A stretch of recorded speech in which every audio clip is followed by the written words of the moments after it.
सुप्रभात बच्चों, आप सब कैसे हैं? आशा करती हूँ कि आप सब ठीक होंगे।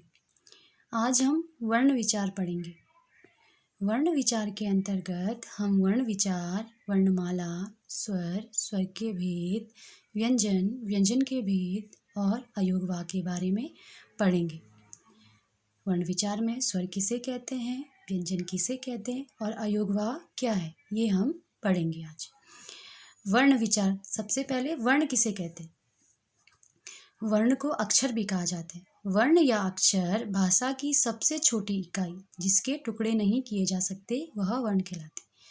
जो वर्ण है वह भाषा की क्या होती है? सबसे छोटी इकाई होती है। उसको हम अलग अलग विभक्त नहीं कर सकते। जैसे हिंदी वर्णमाला में देखिए अ, र, क, म, च आदि, ये हमारे वर्ण है। ठीक है। अब वर्णमाला किसे कहते हैं? देखिए, वर्णों का व्यवस्थित क्रम वर्णमाला कहलाता है। एक क्रम से लिखा गया वही वर्णमाला कहलाता है। हिंदी वर्णमाला में कुल 52 वर्ण है। जो हिंदी वर्णमाला है उसमें जो वर्णों की संख्या है वह 52 है।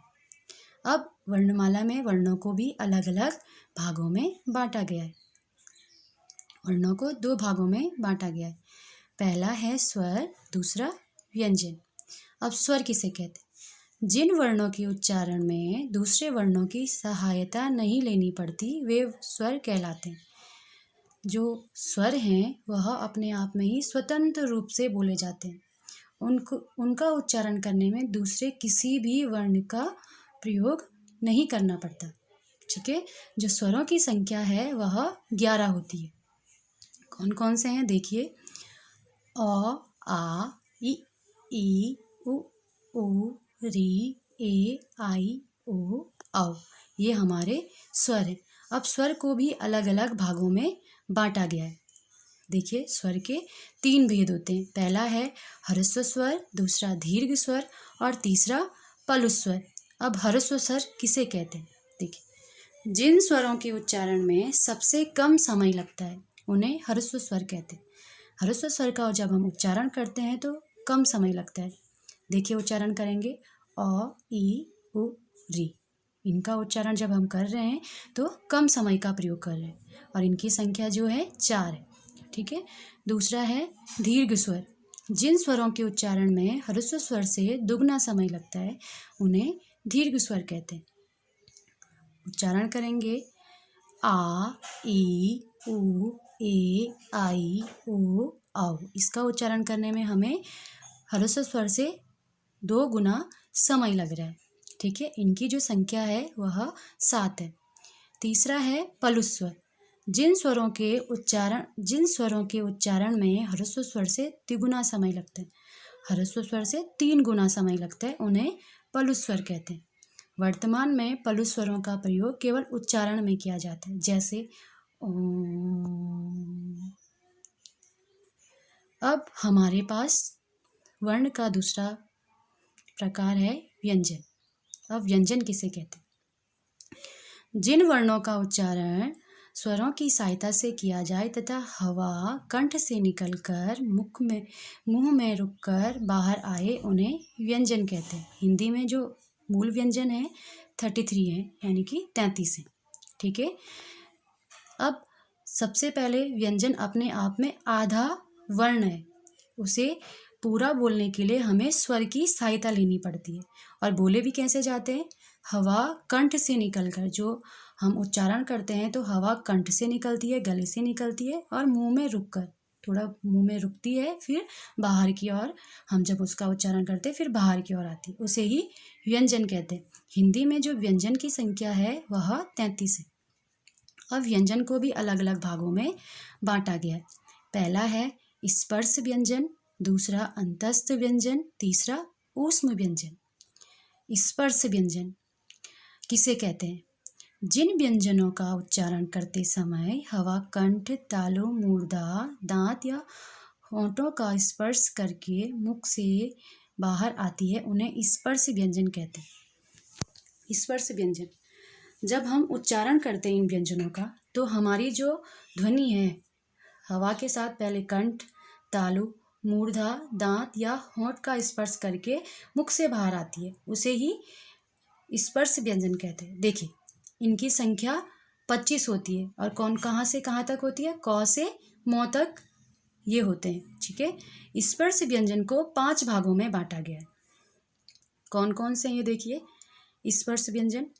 पहला है क वर्ग, क ख ग घ ङ। ठीक है, उन्हें स्पर्श व्यंजन कहा गया है। ठीक है। जो क वर्ग है, क ख ग घ ग, इनका जो उच्चारण है, इनका उच्चारण हम कंठ से करते हैं। देखिए कैसे करके, जब हम इनका उच्चारण करिए, उच्चारण मेरे साथ, क ख ग घ ङ। जब हम उच्चारण कर रहे हैं तो हमारा जो हवा है वो कंठ से निकल रही है सीधे हमारी ध्वनि। ठीक है, उच्चारण करके मुंह में रुक करके हवा बाहर को आ रही है। दूसरा है च वर्ग।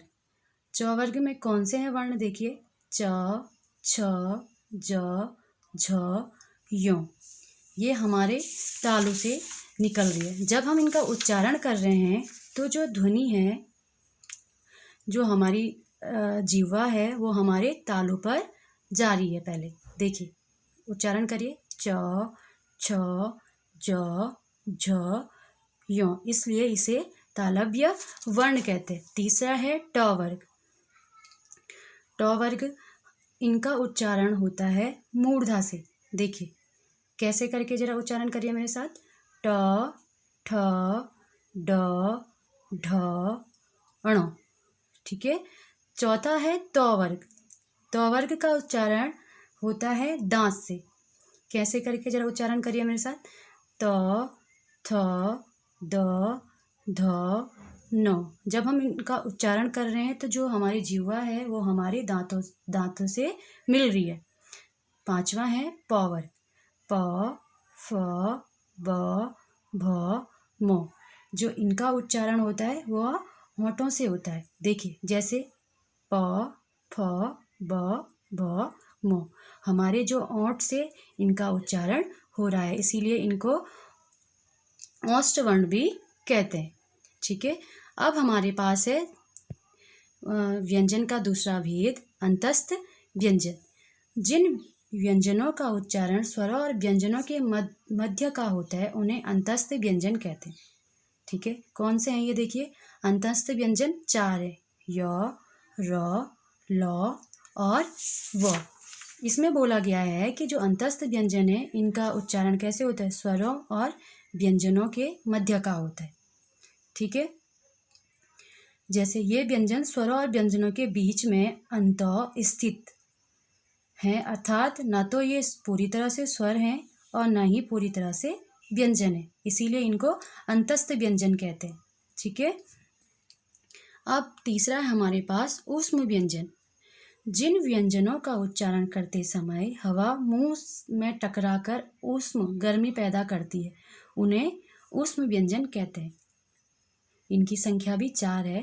कौन से हैं ये? श श स और ह। जब हम इनका उच्चारण कर रहे हैं तो जब हम उच्चारण कर रहे हैं तो हमारे मुंह में हवा टकराकर गर्मी पैदा करती है। चलिए उच्चारण करिए मेरे साथ, श श स ह। आप देखो हमारे मुंह से गर्म हवा बाहर की ओर निकल रही है। तीसरा है संयुक्त व्यंजन। जो 2 अलग अलग व्यंजनों के योग से बने व्यंजनों को संयुक्त व्यंजन कहते हैं। 2 अलग अलग व्यंजनों के योग से बने व्यंजनों को संयुक्त व्यंजन कहते हैं। ये 2 अलग अलग व्यंजनों से मिलकर बनते हैं। हिंदी वर्णमाला में कुल 4 संयुक्त व्यंजन है। जो हिंदी वर्णमाला है उसमें कुल 4 संयुक्त व्यंजन है। देखिए कौन से हैं? अक्षर, त्र, ज्ञ और स्र। अक्षर कैसे बनता है? क और श से। ठीक है। तो त्र कैसे बनता है? आधा त जमा र से त्र बनता है। ज्ञ कैसे बनता है? ज प्लस य से ज्ञ बनता है। और श कैसे बनता है? स जमा र बराबर स्र। ये हमारे संयुक्त व्यंजन कहलाते हैं। अब आता है अयोग वाह किसे कहते हैं। हिंदी वर्णमाला में ऐसे वर्ण जिनकी गणना, इनकी क्या नहीं होती है, गणना न तो स्वरों में होती है और न ही व्यंजनों में होती है। न हम इन्हें स्वर मानते हैं और न ही हम इन्हें व्यंजन मानते हैं। उन्हें अयोगवा कहते हैं। कौन है वे? अंग और अह। ये दो वर्ण जो हैं वह अयोगवा वर्ण कहलाते हैं। देखिए कौन से हैं? अंग को अनुस्वार भी कहते हैं। जिस वर्ण का उच्चारण करते समय हवा केवल नाक से बाहर निकलती है, जब हम इसका उच्चारण करते हैं तो हवा नाक से बाहर की ओर निकलती है, उसे अनुस्वार कहते हैं। ठीक है। इसका चिन्ह केवल बिंदी है, जैसे डंडा, हंस, गंगा। ठीक है, जिनके ऊपर बिंदी लगी होती है और जब हम इनका उच्चारण करते हैं तो हमारी जो हवा है वो नाक से बाहर निकलती है। ठीक है। अब दूसरा है विसर्ग। विसर्ग का चिन्ह आपको पता है, ह के समान इसका हम उच्चारण करते हैं। जिसे अयोगवा ध्वनि का उच्चारण ह के समान किया जाता है उसे विसर्ग कहते हैं। जैसे प्रातः। ठीक है, ये आदि विसर्ग कहलाते हैं। धन्यवाद।